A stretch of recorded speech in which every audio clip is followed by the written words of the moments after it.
What's up, guys? Welcome back to Pro League SC2 visual novel. We just discovered this. Look at that, changed right away. And then we should have some more people in here. But anyways, we're going into game number 3 right now in the Afreeca Freaks against Samsung Galaxy. Yeah, Afreeca Freaks up against the wall here as Samsung Galaxy are ahead 2-0. Really nice play from Solar and Reality to take the wins for Galaxy. And Super versus Deer, I mean, Deer has been looking hot lately. Dude, Deer might be the best Protoss right now. Deer and Zest, I think, just look terrifying right now. Hero as well. Hero looks very good. All these, but I mean, some of these guys we've seen come into Legacy have had a hard time. I'd say some of the best Protosses are only better.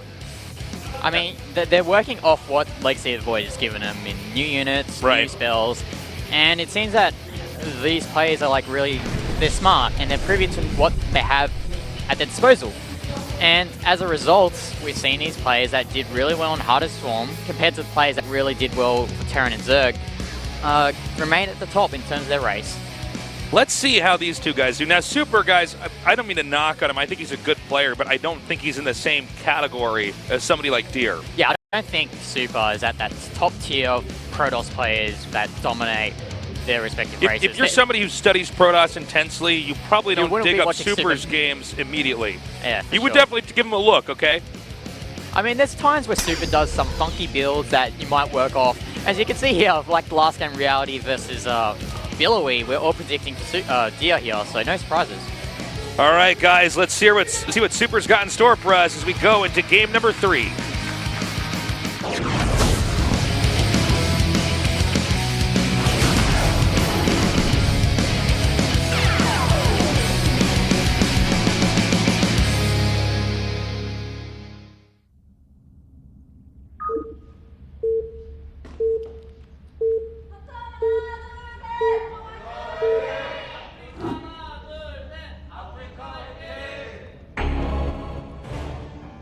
In the upper left, in the red, our Protoss players, Super.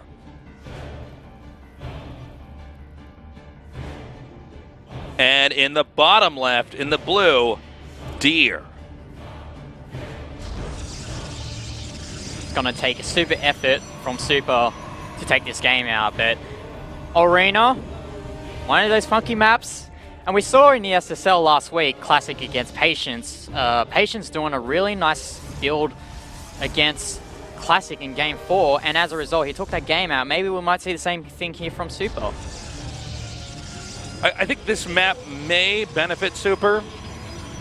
I think this map, I know that there's 2 Protoss players here, but I'd say on a map like this in a best of 1, any Protoss on any given Sunday can take a game. Yeah, as long as you don't get scouted and the opponent doesn't prepare for it, you can easily take a win, no matter what. And yeah, as you said before, Arena, it tailors to what Super might be able to do on this map against Deer and take that game with a cheesy sort of strategy.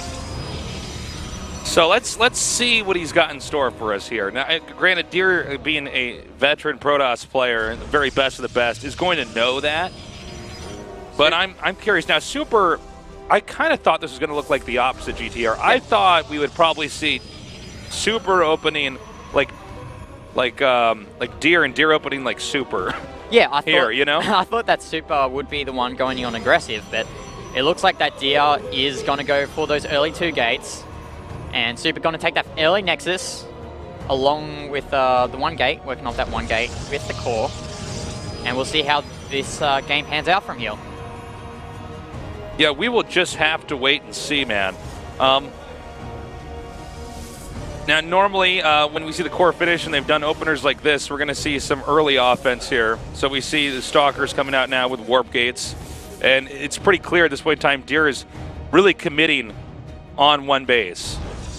Yeah. At least for now, okay? Yeah. Because if you have 2 gates up, and you're getting these upgrades, and of course getting a mothership core as well, you can't get a Nexus right away, which means you have to do something.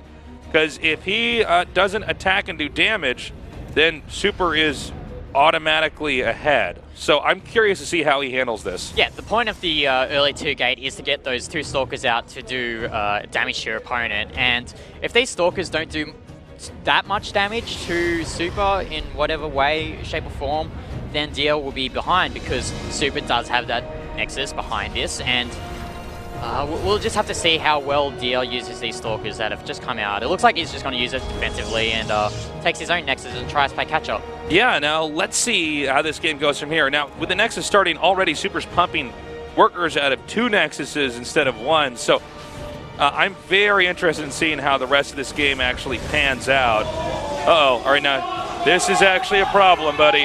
Oh, barely gets that recalled in time. Whoa! Whoa! Nah, he's fine. No. Oh. Whoa. I thought he should have moved that a bit more. No, that's what I thought too. I was like, wait a minute. A close call from both players, but as you mentioned with the earlier Nexus of Super, not only he has that extra Nexus to build more probes, he also has another Chrono boost to work with. So if he keeps those Chrono boosts on those gateways, it means he can produce more units quicker than his opponent Dia, until at least Dia gets his own Nexus up. Yeah, that's very true. I mean, that's actually something that I think we rarely highlight in PvP, but you're right. It's not just who got the other base mining from earlier, but also, who gets that extra boost from having, more Nexi out like this. So as the game goes on, Super looking not bad at all. His Robo base just finished, so he's starting observers. His Twilight Council is further along than his opponents. Yeah, as you said before, we see both players getting observers out. Observers pretty pivotal of seeing what your opponent is doing, but I guess Dia actually getting those 2 sentries to help with the hallucinations. Obviously, Hallucinate Phoenix sees everything that Super is doing right now. Okay, Blink is coming here. The Immortals are getting cranked out slowly but surely here by Deer. Now, if there's a player that could play from this position, I'd say Deer would be our guy. He's a very solid player. Kind of curious to see what his initial plan was here, or if he just did that opening at the start where he got the later Nexus preemptively, assuming that Super must end up having to do something completely crazy, or there's no other way he could win. Really curious to know why Dia bought that Mothership core out. I'm not sure if he just wanted to do damage to it, but it was so low on health that, especially when he has his Phoenix scouting, that there wasn't really real advantage of moving it up there. Yeah, it's hard to say. I mean, it might be something as technical as he wants to have the Mothership core show over there for a second to draw attention so the hallucinated Phoenix can actually get in there and do more. But I don't think you're wrong in what you're saying either, GTR. I mean, it's kind of I thought it was a little bit funny looking myself. See here, Super adding more gateways, and actually Dia actually sees this, so we'll see how Dia reacts to this. It actually adds the robotics bay. He wants to get those disruptors out, and we all know how awesome disruptors are in this matchup. Well, you got to think, especially actually pushing through the small valley here in the middle, it could do a lot of damage. Okay, now we see Super beginning to edge forward and try to take his third base. Third base may be acquired later here by Deer, since he actually got his second base up later as well, and therefore didn't get that extra boost in income right away. Yeah, I think that Dia is just going to add these gateways up for defensive purposes and maybe wait for a disruptor or 2 before taking that third base, because well, look at the supply count right now. Super has quite a nice army lead, 7 army supply ahead of his opponent Dia. So yeah, we'll just have to see how this pans out. I mean, Super is taking control of the map so far. He's going to take those rocks out. And actually, he might be able to walk over Dia here. He definitely has a lot of sentries, and this is normally meant to deny the third base, not to take out the second, but hold on. We got an Immortal drop over here. Oh, but we see a counterattack here from Super. He has just way too many units here. A lot of force fields on those sentries, but nice pylon overcharges has to force Super back. Now the Immortal's still doing a good amount of damage, actually taking out one of those pylons here. I don't know if he can get up there just yet. He's going to have to wait for those pylons. I don't know why he didn't just wait for those to finish. Those pylon overcharges still doing damage when they could have been avoided. And nice force fields here from Super. Here we go! Right on the sentries. Big plays. Big play. Super has to move back, in my opinion. I think that disruptor did too much damage. But actually, no. Dia's actually pulling his probes out.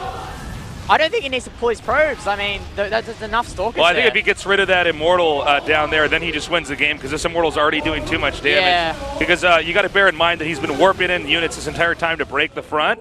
I think Super was maybe just a little bit too greedy. Once he saw the third base was not there, I don't know if the right move was to try to attack in here. Yeah, and that Disruptor actually did a lot of splash damage to the army. He's going to regroup here and hit the third base. Yeah, we'll check this out. We'll see how Super defends this. I mean, he doesn't really have too many units. He lost way too much there. And remember the Immortals pair here, though, and he can actually get the warp-ins right over here. Like, Deer still has those Immortals from before, so these pylon overcharges aren't going to do much damage. Those Immortals just shredding those pylons. Still warping in some more Stalkers. The Disruptors are out! And big plays, takes out the Stalkers. Nicely done. And I think Super has lost this game. Really nice tactics here from Deer. Yeah, Super getting way too greedy there, GG. And that's 3-0 to Samsung, as we expected. The Afreeca freaks got wrecked. And to put it simply. I mean, I question what Super was thinking behind that attack at the ramp of Deer, knowing that Deer hadn't taken his third base and him taking his own third base. Maybe he thought he could have broken through, but nice defense there from Deer. And you got to remember that 2 Immortal drop there from Deer harassing while that attack was going on. If he lost those Immortals, I don't think he could have, Deer that is, he could have won that game straight up, because those Immortals did a lot of damage when he did counterattack. Well, here's the funny thing about it. The reason why he didn't lose those Immortals is because Super kept warping in at the front.